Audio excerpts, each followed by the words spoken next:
Welcome to Private Club Radio, your weekly source for industry education, news and discussion. Broadcasting from Tampa, Florida, ladies and gentlemen, here is your host, Gabriel Aluisy. Well, happy April 8th to you. It's a special day for me because 6 years ago, my firstborn son came into this world, Lucas Aluisy, and as a little treat for my son, I've got him on the show today to co-host with me. So, Lucas, how are you? Good. Happy birthday to you, pal. How many years old are you today? 6. 6 years old. Yeah. And did you get some presents? Did you get some presents for your birthday? Yeah. Tell us about them. What'd you get? A bike. A bike? A drum. A drum set? And what else? Romeo, which I wanted forever. A Romeo toy that you wanted forever. And anything else? A microscope. A microscope. And the other big present that Lucas gets is that he gets to come to work with Daddy and spend the day here working at the Private Club Agency. Now, we've got a really cool guest for you today, a friend of mine that I met at a retreat about a year ago. His name is Jason Schneider of Perception Academy. And Jason is an NLP trainer. And if you don't know what NLP stands for, that's Neurolinguistic Programming. It's basically the theory that by changing your thinking patterns and by changing the way you speak, you can change your actions and the actions of others around you and how they view you in the world. And it's fascinating stuff. Jason actually takes me through a little mini NLP training, and gotta say, it was pretty spectacular. So before we bring Jason on the show, just a couple more questions here for my co-host. Lucas, what is your favorite sport? Golf. Golf. And who is your favorite golfer? Daddy! Well, unfortunately, Daddy's not on TV, but get excited here for the Masters coming up. I remember the first time you were born, we watched the Masters together. Guess what? What? My favorite golfer is Tiger. Tiger. Okay, you think Tiger can win it? Mm-hmm. Yep, he's gonna give it a shot at Augusta this week, and Augusta's always special because when you were born, that was the first tournament that we saw together. So, without further ado, we're gonna bring on our featured guest of the day, Mr. Jason Schneider.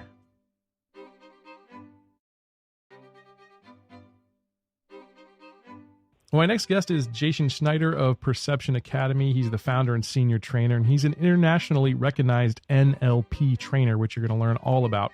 He's got 10 years experience, and he's the current president of the Institute of Neurosemantics USA. He's passionate about facilitating people to become more effective communicators personally and professionally, and most importantly, self-actualization in ourselves and others. Jason, welcome to Private Club Radio, man. Hey, thanks for having me, Gabe. Yeah, so we are mutual friends of Diane Allen, who's also been a guest on this show, and we both attended her retreat over at Hammock Beach last year. And what did you think of that, first of all?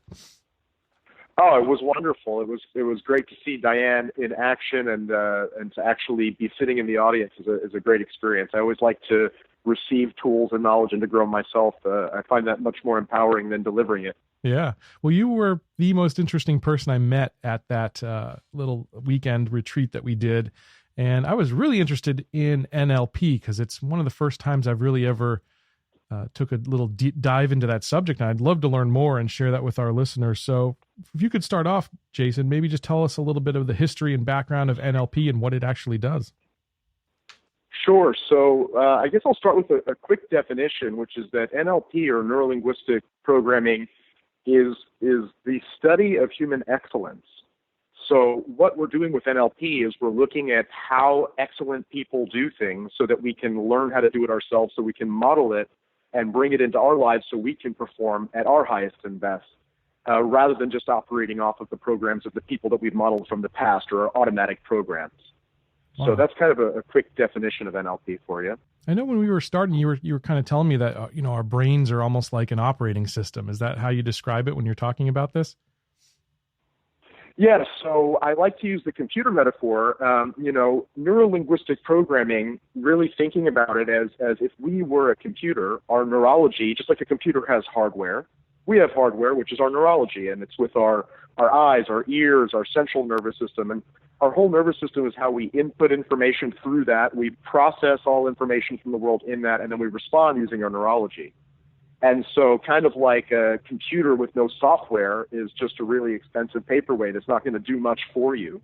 That as human beings, everything that you do, everything that anybody that you interact with does, anything that I do, is governed by certain programs. It must be in order to get this whole machine running.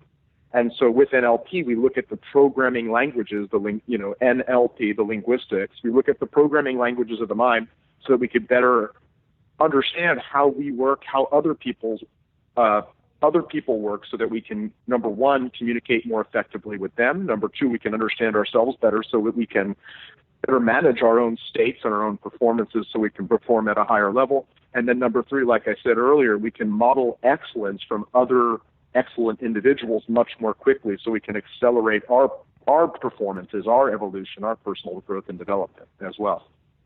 That sounds really intriguing, and I definitely want to learn more and take a little bit of a deeper dive because, I think I conceptualize what it is, but probably not completely understanding exactly the mechanics of it. So can you break down how the NLP training works? So, well, in terms of the training, the programs that we offer are highly experiential. And so that's one thing to start out with, is that NLP is not about getting more head knowledge or more theory or more concepts in your brain. A lot of it is about taking the ideas, the knowledge, the best concepts, the best understandings that you already have about the things that you're already doing and getting you to actually perform it and experience it. Okay. So kind of closing the gap between what you know and what you can actually do, because we all know things that we should be doing that we're not yet doing. So one of the things about it is that it's highly experiential and getting you to actually feel it in your body and to perform all of the communication skills and all of the concepts that we're teaching. So communication affects our emotions and habits, you like to say. So break that down for me, Jason.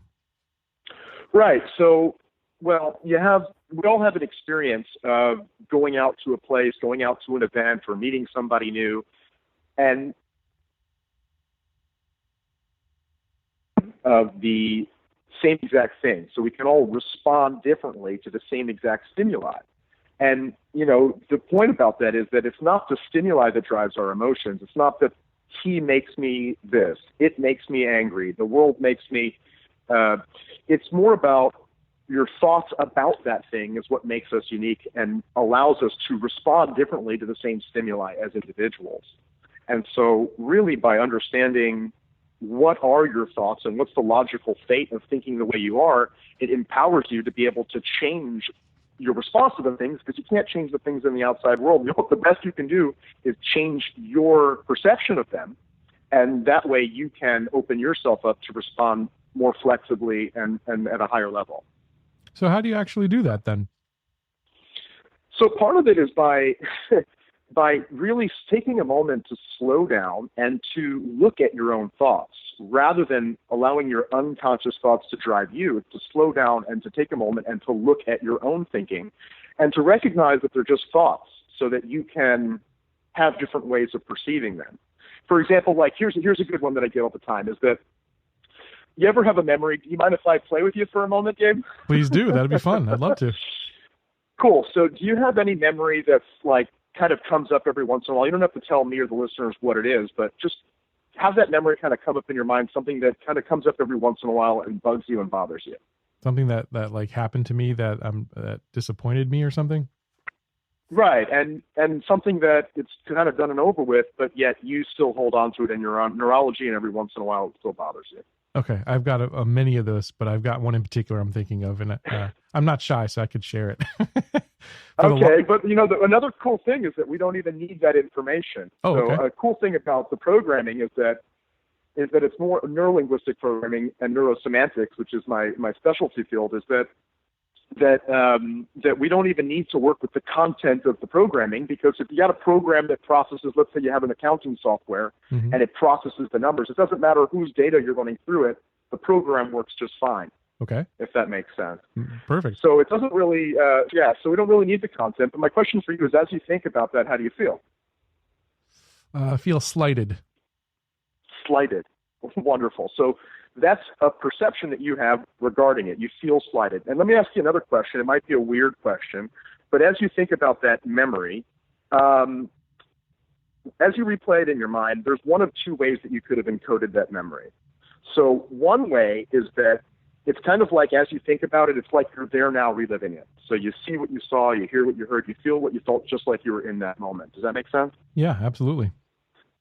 And the other way is that you kind of replay it, but you're watching it kind of like you're watching a instant replay. So you see yourself over there, a younger version of yourself going through that experience.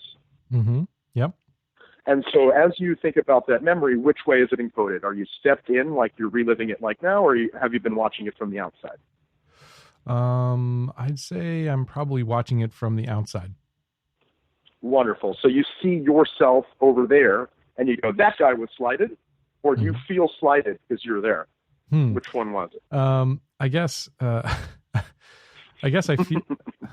Yeah, maybe I'm inside of it actually. Now that you phrase it that way, I guess I feel slighted by re-experiencing it. Right, and so that's one thing, is that the way you languaged it lets me know that you were probably stepped in also. Okay.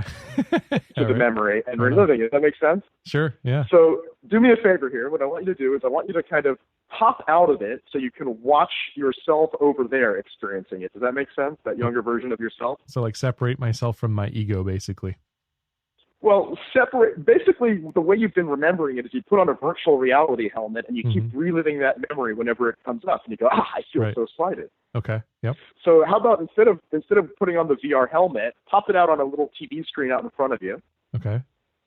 And watch it so you see Gabe over there, and the whole memory, play the memory like it's a movie in your mind from the beginning to the end, but watch it from the outside this time and notice what else you can learn from this perspective.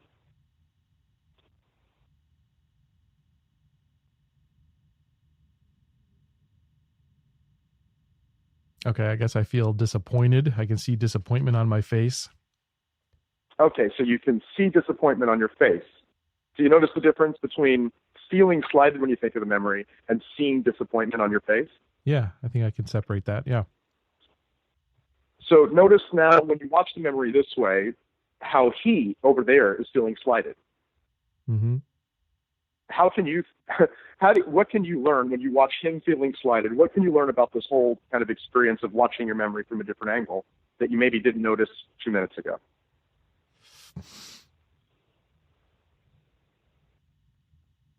I guess maybe I had too big of expectations at the time. Maybe part of the problem was me and not the person or organization that I feel like slighted me. Awesome. And as you kind of watch it from over there, you go, part of the problem was him. What did he need to know or feel in that situation so that he could have been better prepared or handled that situation more effectively? I guess I shouldn't have built up my expectations so high or really placed all my eggs in that particular basket. Wonderful. And so recognizing that, when you think about the memory now, how do you feel? Well, I feel like I feel definitely a little bit more relief. Absolutely.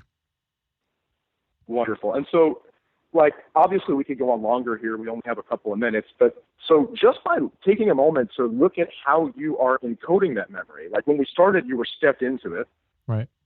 And you were refeeling the experiences from that unresourceful memory. It's not the best way to encode past memories that are unresourceful, to relive them over and over again, right? If that makes sense. Oh, absolutely. So one thing, just through this little slight recoding of popping out of it, it gives you the freedom, the emotional freedom to learn from it so that you can better prepare for next time.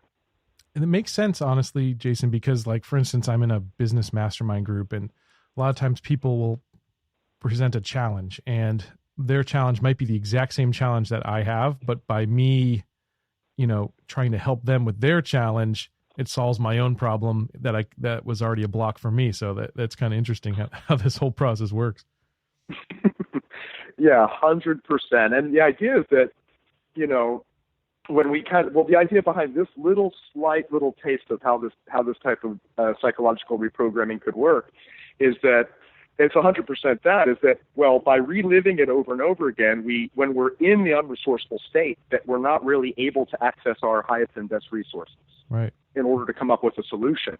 Wow. And it's just, that slight little recode of that memory, instead of reliving it from the inside through stepping out, that you can access your own internal resources so you can actually find the solution, which is why you keep on we're reliving it anyway. Yeah. The reason why you kept on having that memory come up is because you're going, I don't want that to happen again like that. Right. Exactly. Yeah. Definitely almost feel a little freer already. Yeah. Right. And you could even like begin to imagine how this could actually make you become more resourceful in the future. Like when situations like that come up, how much more prepared you can be now. Wow. Yeah, that's very powerful. Absolutely. So so is your process doing this but on a bigger scale? Is there other pieces to the puzzle? How does it all play out when someone works with you? So, well, when people work with me on a one-on-one basis, there's two sides of my business. So I do NLP training where I teach people how to use these tools in order to better communicate with yourself so that you can manage your own emotions better, so that you can better communicate with others in your personal and professional relationships, and then also so that you can better, quote-unquote, coach people. But coaching for me is synonymous with leadership, because if you're leading people, well, you're coaching them to become more and to take more responsibility. You're coaching, if you're a parent, you're coaching someone into becoming an adult. If you're a salesperson, you're coaching someone into the sale. So basically, I'm teaching people coaching skills or communication skills so that you can lead yourself, so that you can better lead others. So basically, it's self-leadership, and then starting with self-leadership so you can become a better leader. And then in the coaching side of my business, I work with people on a more personal level, being able to understand what your goals are, what your outcomes are, and really working with people to self-actualize, to unleash your potentials, to find out what your blocks and blind spots are, and then to use these tools and techniques like the one that you just experienced there, that I just demonstrated there, in order to remove your unconscious blockages from becoming your best self, if that makes sense. Absolutely. So you've got a number of these types of scenarios or tools that you use with people to break through of all sorts of different things they've got going on. Right. And so like that tool right there is just one way of working with your mental movies, your memories, and your imaginations. But we also, it's not just a set of tools like neurosemantics and NLP. It's so much more than just a toolbox that I can access, because it's a full-blown systematic and systemic model of how human perception works and how human communication works. So it's really by being able to see the unconscious, most people live in the world of stimulus and response. This Right. happens and it makes me feel this way. I do that and it makes them feel this way. Right. And by being able to understand how this works, you can actually see kind of like the invisible programming language behind all of these stimulus response reactions that's driving the stimuli and the responses in ourselves.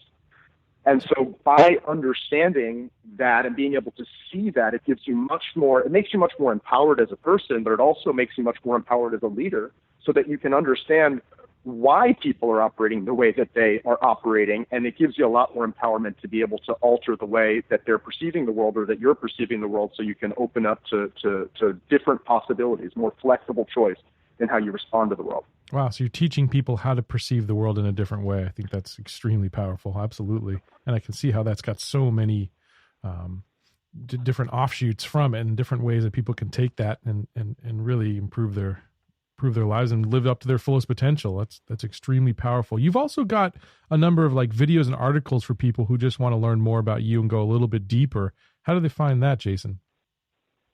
Yeah, so, well, if people want to learn more and go deeper, I provide a lot of free resources online. I have my Facebook page, which is facebook.com/Perception Academy, as well as my YouTube channel for videos, which is youtube.com/Perception Academy.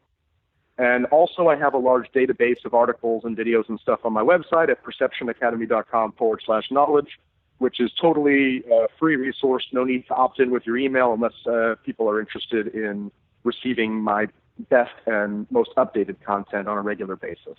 That's awesome. And if people actually want to schedule like a one-on-one, so they work with you kind of like you did with me, but on a much higher level, how do they go about doing that, Jason? So the best way to do that is to check out on my website. Anyone who wants to schedule a discovery session with me, I'm pretty busy these days.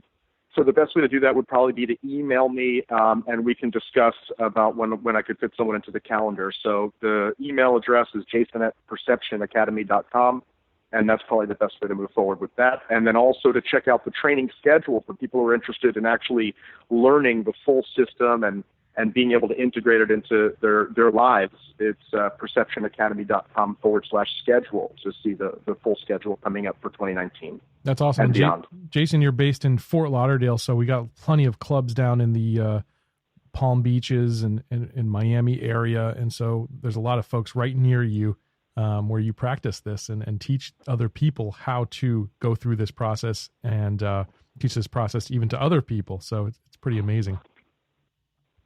Yeah, awesome.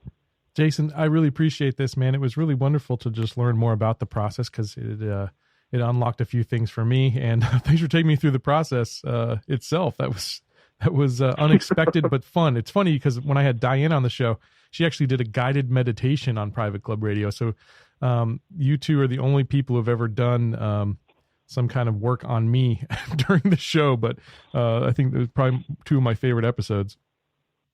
Yeah, why talk about it when you can experience it? Yeah, that's awesome. Jason, thanks for joining me here on Private Club Radio today, man. Thanks so much for having me. Well, that's going to do it for today's episode. I'll catch you back here next week. And until then, here's to your membership success. Pretty good. Bye-bye, guys. Private Club Radio is brought to you by Concert Golf Partners, helping to preserve and enhance private golf and country clubs.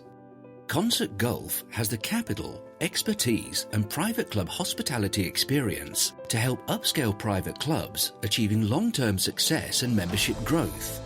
For 25 years, Concert Golf has allowed private club members to focus on simply enjoying their club.